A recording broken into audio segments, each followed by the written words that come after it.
Paper one में काफ़ी hurried feeling आ रहा था कि एक बार हड़बड़ा के मतलब क्वेश्चंस बना दे रहे थे। इससे सेकंड पेपर में एक छोटा सा एक अलर्टनेस टाइप का मेरे दिमाग में आ गया कि हरी नहीं करना है, जो क्वेश्चंस बन रहा है बनाना है और बस एक स्टडी फ्लो में बस क्वेश्चंस को सॉल्व करना है। तो ये एक अच्छा सीख मिला था। वन पेपर टू दोनों काफ़ी मेरा मतलब जितना मेरा एक्सपेक्टेशन था उससे अच्छा गया है।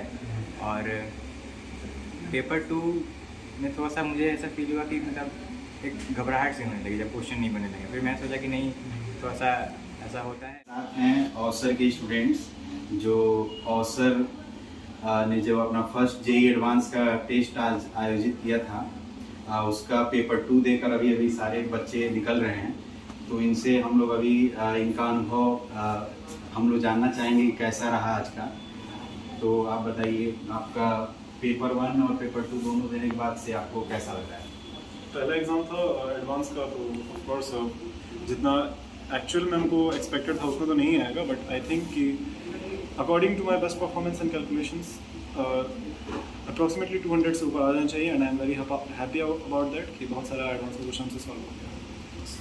तो पेपर वन और पेपर टू में क्या मतलब आपके एक्सपीरियंस में क्या डिफरेंस है? पेपर वन देने से पहले आप कैसा अनुभव, क्या आपकी फीलिंग थी? फिर पेपर वन आपने जब दे लिया, फिर उसके पेपर टू देने से पहले किस तरह का मतलब आपका अनुभव था? क्या उस अनुभव में मतलब क्या डिफरेंस था जब आप पहली बार पेपर देने जा रहे थे और जब आप एक अटेम्प्ट ले चुके थे, पेपर वन दे चुके थे, उसके बाद आपको कैसा लग रहा था जस्ट पेपर टू से पहले? पेपर वन में काफ़ी हरीड फीलिंग आ रहा था कि एक बार हड़बड़ा के मतलब क्वेश्चंस बना दे रहे थे। इससे सेकंड पेपर में एक छोटा सा एक अलर्टनेस टाइप का मेरे दिमाग में आ गया कि हरी नहीं करना है, जो क्वेश्चंस बन रहा है बनाना है और बस एक स्टडी फ्लो में बस क्वेश्चंस को सॉल्व करना है। तो ये एक अच्छा सीख मिला था पेपर वन से। पेपर वन जब स्टार्ट हो रहा था तो उससे पहले आपके खुद से क्या एक्सपेक्टेशंस थे? और अभी पेपर वन पेपर टू दोनों समाप्त हो चुका है, तो उसके बाद आपको क्या लग रहा है कि आपका खुद से जो एक्सपेक्टेशन था उसको आप फुलफिल कर पाए हैं या उसको नहीं कर पाए हैं या उससे अच्छा किए हैं आप?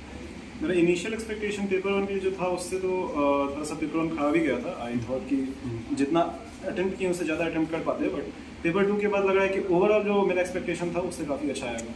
पेपर टू मेरे लिए कंसिडरेबली बेटर गया, नॉट ईजियर। मतलब ये कह सकते हैं कि आपका ओवरऑल पेपर अच्छा गया है, जैसा आप सोचे थे, सम वेयर नियर योर एक्सपेक्टेशन या उससे अच्छा आपका गया है। तो आपका पूरे एग्जाम के ड्यूरिंग क्या एक्सपेक्टेशन, क्या आपकी स्ट्रेटेजी रही प्रॉब्लम्स को सॉल्व करने को लेकर, पेपर वन में भी और पेपर टू में भी? पेपर वन पेपर टू दोनों में हम टाइम को काफ़ी हाई प्रायोरिटी दे रहे थे। जिस क्वेश्चंस को लग रहा था कि ये लेंदी है उसको सबड्यू करके जो आगे वाले क्वेश्चंस थे बस उस पर ध्यान देना था। और फिर एक सेकेंड राउंड और थर्ड राउंड होता है, तो उसमें जो भी बचे कुछ क्वेश्चंस होते हैं उनमें जो अटेम्प्टेबल क्वेश्चंस होते हैं उनको बना लेते हैं और that gives me the best overall possible marks. तो कौन सा ऐसा सेक्शन था पूरा तीनों पार्ट्स में से जो आपको सबसे ज़्यादा उलझा रहा था, सबसे ज़्यादा परेशान कर रहा था? और कैसे आप उस स्थिति वो उस समय आपकी मानसिक अवस्था क्या थी, उस समय आपका लेवल ऑफ एंजाइटी क्या थी और कैसे आप उस समय अपने आप को हैंडल कर रहे थे? एंग्जाइटी वाला प्रॉब्लम पेपर वन में हो चुका था ऑलरेडी, तो इस बार पता था कि कितना भी कुछ हो जाए एंग्सियस नहीं फील करना है। और पेपर वन में वो फंसने वाला प्रॉब्लम हो गया था जब क्वेश्चंस लगातार स्ट्रीक में नहीं बन रहे थे। 1 2 3 लगातार 2-3 क्वेश्चंस अब सॉल्व ही नहीं हो पा रहे हैं, तो अब लग रहा है कि मुश्किल हो रहा है। बट फिर अपने मेंटल स्टेबिलिटी को संभाला जा सकता है, तो बस वही किए। तो उसके बाद फिर दोबारा प्रॉब्लम नहीं हुआ सेकंड पेपर में। आपको कैसा लग रहा है? पेपर वन पेपर टू दोनों कंप्लीट हो चुका है, तो अभी आप कैसा महसूस कर रहे हैं? और आगे अगर कुछ कमियां रह गई हों या कुछ स्कोप ऑफ इम्प्रूवमेंट रह गया हो तो उसके बारे में आप क्या कहेंगे और क्या आप आगे के लिए क्या प्लान बना रहे हैं? सबसे पहले तो मुझे एडवांस का पहला एग्ज़ाम देकर के काफ़ी अच्छा लगा, एक अलग सा एक्सपीरियंस मिला।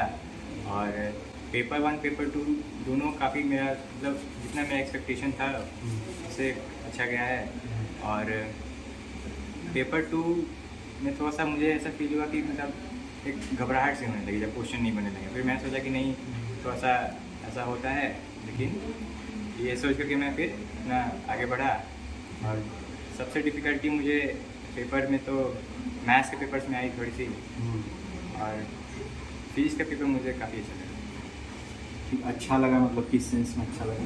मतलब क्वेश्चंस काफ़ी अच्छे से सॉल्व हो रहे थे और मतलब जल्दी सॉल्व हो रहे थे। टाइम भी मेरा काफ़ी सेव हुआ केमिस्ट्री और फिजिक्स दोनों से। और अभी ऐसा लग रहा है आपकी बात से कि आप बहुत ज़्यादा खुश नहीं हैं आज के अपने परफॉर्मेंस से, तो आगे के लिए आप क्या सोच रहे हैं, मतलब क्या क्या कमियां रह गई आपको ऐसा लग रहा है? सबसे बड़ी कमी तो मुझे ये लग रहा है कि मुझे थोड़ा सा रिलैक्स रहना चाहिए था, और जैसे कैलकुलेशंस वगैरह तो थोड़ा सा हुआ है मेरा एरर, उस पर थोड़ी सी इम्प्रूवमेंट करना है, और बाकी सब ठीक है।